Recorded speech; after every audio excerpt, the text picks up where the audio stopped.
What is up, everybody? Welcome back to the channel. Today I want to go through all 10 bosses that you can encounter in Cargo Run in Moonbreaker's Roguelike mode. I want to kind of just discuss what each one of them is good at, what to watch out for, and give you some tips and tricks on how to beat each one of them, as well as just review them in general. But I will say the bottom left of their box here that has the black background that I'm pointing at with my mouse below their damage. These bonuses ignore. These are going to be screenshots from in-game that I've played. And these bonuses are applied to them as you get later in the run. So I'm just talking about just the base characteristics of each boss, so the damage and above. So Vora, Bird of Prey, is a ranged unit with 4 attack damage, and again, the damage and health can also sway as you get later in the run, but these other things here will be consistent, and the bottom bonuses won't be there. But this unit in general has airborne, so it can ignore terrain for moving and other miniatures, so it can just fly right over them. It has fast, so it moves at an increased speed, so it can get really far across the map, and its unique ability is Elevated Shot. If not immobile, ignores soft cover when attacking. So essentially, it jumps above and will shoot down from kind of like a high up point, ignoring soft cover. So this unit is pretty generic. It is a ranged assassin. You don't have anything crazy mechanic-wise to worry about. As you'll see, we get into some of the more pretty interesting ones that we'll jump into right after this one. But really, this is a really basic one to start. It is a ranged assassin, so you need to just make sure you kind of get up in its face. If not, it will kind of sit in the midfield and just, wreak some havoc from above as it's just taking some pretty big pop shots. As you can see in this run, it can get some pretty crazy abilities like increased crit chance and rapid fire to shoot twice. That's a very strong range assassin at that point. But this one is relatively simple. You want to be aggressive, get up in its face, make sure it can't just kind of control the battlefield. And once you do that, you can apply some good pressure. Up next, we got Mr. Telepe. This is a pretty interesting one. So it is, again, 3 attack, 30 health, but I'm giving those with kind of a wave of my hand because the attack and health will fluctuate as you get later into each fight. It has a 0 cost ability, which is create a Yursik Scattervine, which is the thing that it's jumping off of right here, which is a unit and a crew member that you can play. What they do is they continuously grow more of them. They have 3 health. They have charge and slow. So they move slow, but they can move the turn they're summoned, and they can create more of themselves or just deal 1 damage. At the end of the turn, it restores 1 health for each Ursix Scattervine in range. So this one can get out of hand really quickly. Sometimes people want to just ignore the Scattervines and just really try to focus down the main unit.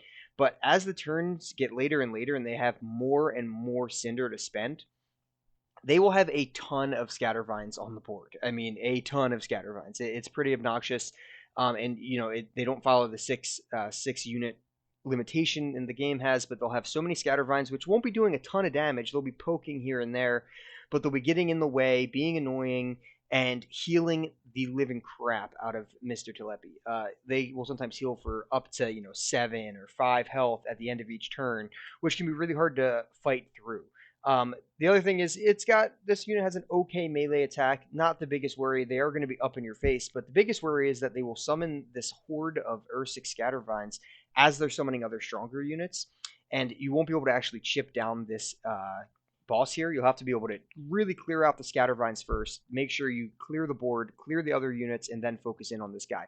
He doesn't have a scaling effect where he's going to become monstrous himself.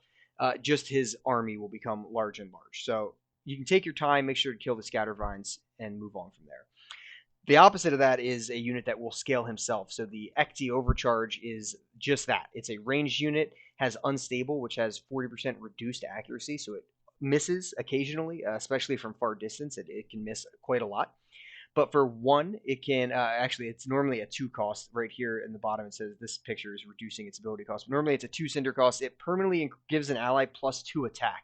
But this will do it to itself more often than not. So it will continuously gain 2 attack and become a massive threat on the board.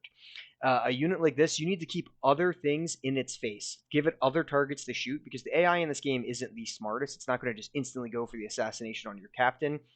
A lot of times they will take kind of the low-hanging fruit and kill what they can. Not all the time, but a lot of times they will. So keeping units in its face to make sure it's targeting those instead. Utilizing cover is really important. Soft cover giving you extra percent to miss, and then plus his unstable ability here, which will give him even more reduced accuracy. That can be a really good way to try to get him to miss, because if he does hit, he will sometimes hit for 12, 15, 17, 20 damage as the turns get later and later. The earlier you kill him, the less attack he's going to have, because he will do this ability on himself almost every turn that he can, and his main attack will be huge. So this is a unit that scales that you don't want to let get away from you. Up next, we have the Aegis Weapons Array. This one's really cool. It's a really sweet model. It has the Distortion Field ability, which is the array itself and allies in range are harder to hit, not fully implemented. So that will gain more percent harder to hit as the match goes on, which is pretty brutal. So he kind of just has like this defense dome style of play where he will defend things within himself, and it makes sense because he has no attack. But what he can do is create these cannon crabs. And the cannon crabs are these really annoying 2 health little units that fly around the board, and anytime you move, they'll like automatically move as well. Like if you move near one, it'll move away from you and shoot you for 1 damage. So they're super annoying and super goofy, but every turn this thing's going to pop off these crabs and continuously get harder and harder to kill. I will say that you have to be careful with positioning. If you move right next to a crab, it will move away first. So you want to make sure you're moving into good positions to set up easy kills. Maybe it'll take shooting before you move first, so you make sure you have a good shot at the crab before the crab leaves your range. But just make sure to take down these crabs as they come. And again, if you can finish this round quicker, it's better because it will continuously get harder and harder to hit, and it will normally summon some pretty large artillery cannons behind it and really start raining down some heavy damage. Normal crew units, not anything outside of the game, but those units can really do high damage. Up next, we have probably what I think is one of the more challenging ones, CeCe Hammersmith. He's pretty nuts. He is deal 2 damage to any unit it collides with. So he will just walk into your face and deal 2 damage, which is pretty brutal. He'll do that to everything. He'll walk as anything that you put in his way, he will walk up to, deal 2 damage. And he has Hammer Time, which is after hitting, stun all units in range. Now, the range isn't huge, but if he gets a big hit off near some of your units, he will stun multiple units. So he can easily lock down your captain and another unit, especially if you're playing like Exterior and you're trying to be in their face. He will smack you, lock you down in that spot, as well as any other crew members that you had nearby.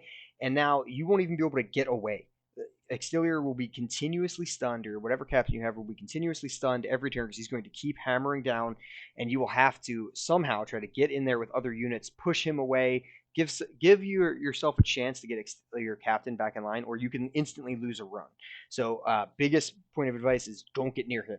Keep him at bay, keep him far away, keep him preoccupied, don't let him near your captain, don't group all your units right next to each other for melee damage, and try to keep your distance. This guy is terrifying when it comes to melee combat.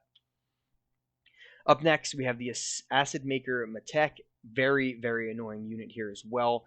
It restores 1 health when it kills a rival, so it essentially just has a little bit of self-healing, but its main ability is normally a 2-cost ability, is deal 4 damage to all units in an area. So it's like an orbital strike. It's a smaller area than that, but it's a small circle in the map that can normally hit 2 to 3 units depending on how close everything is, and it can do 4 to all of that, and then he can still do a melee attack. So he's a melee unit. He wants to get up in his face.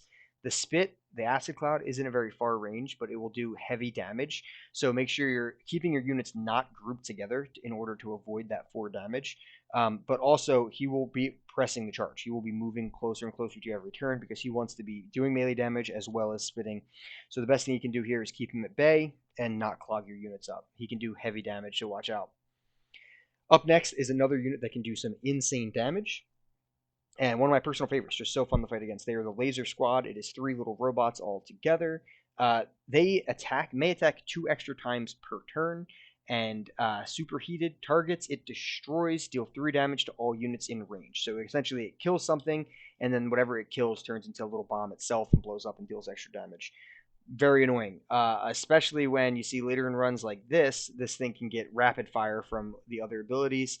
That's a brutal take on this because now that 3 attacks a turn turns into 6, and he's got 1 damage. If they have any attack buffs, he'll be swinging for lots and lots of damage, and they're not afraid to just start lighting your captain up from a decent range and doing a lot of damage to him. So If they get lucky with like a corrosive particles for their assist, or if they have any other units that are boosting damage, they can be a real nightmare to fight against, and they'll consistently just pick apart all your smaller units as well and cause them to be mini explosions. So if you're going to lose something to it, make sure it's not grouped up, because this 3 damage to every other unit in range is brutal, but you can actually use that against it a little bit by putting units near itself, this unit, and other enemy units. Those are kind of the 2 big tips I'd go with this one. Next we have Rain Shinkang. He is a melee unit. Very, very weird looking guy. He's pretty crazy looking. And his his attack is equal to his unspent cinder. So this is another one where he can scale himself.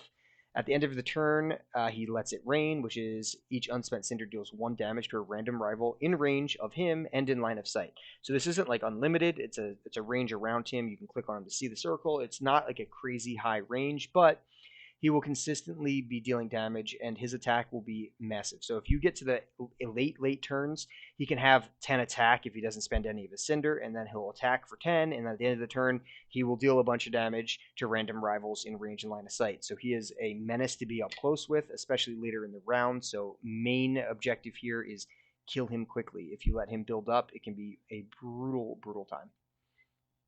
We have Demi and Snow up next. I think these are very, very dangerous captains here.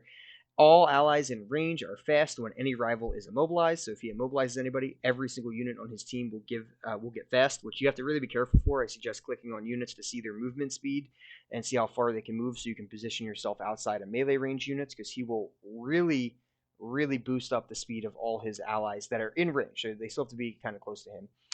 He is a range unit himself, but whenever he hits, he immobilizes a target, not just for 1 turn, but for 2 turns, which is absolutely brutal. So he is going to just lock your captain in a spot, lock one of your melee units that's trying to push up the board in a spot, and you'll just essentially be out that unit for 2 turns. So if the unit doesn't have a way to get pushed or shoved into a good position, or is a melee unit and it can't get up there, or if it's a range unit, doesn't have line of sight, it will be stuck there for 2 turns, and it's absolutely brutal. So you got to really be on top of your positioning when you go against this guy. And the last one here is Yin Joshua Sway. It is a melee unit, one of the more unique ones, I think. It restores 1 health to allies in range every single turn, so it will consistently have a little healing pulse field.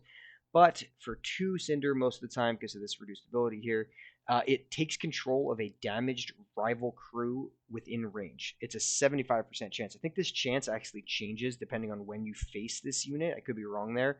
But if you face it later in the game, I think it's a higher chance, because I think I've seen it where it's a lower chance. But essentially, it's a chance to take control of an enemy unit. The unit has to be damaged, so they have to ping it with something else, make sure it's a damaged unit. So one counter to this is make sure your units are as healed as possible, so they have to do something first to attack a unit and then get it.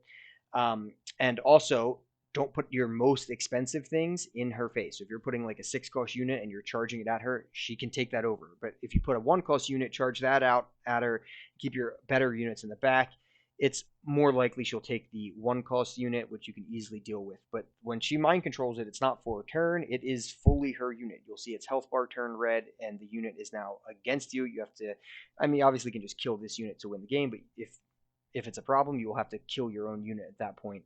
It can be really bad to fight against when you don't have that many units in general. If you're running late in the cargo run and you're kind of running out of units, and she is taking some of them, brutal. So really, like I said, make sure you're not giving her an opportunity to take your best units, and try to knock her down as quickly as possible, because she will just take a board full of units from you. So that's the video, guys. That's all 10 bosses. We'll be making some more cargo run content on this channel for sure. Game mode is absolutely a blast. Hopefully you enjoyed the video. If you learned anything, leave a like, leave a subscription for the channel, and we'll catch you next time.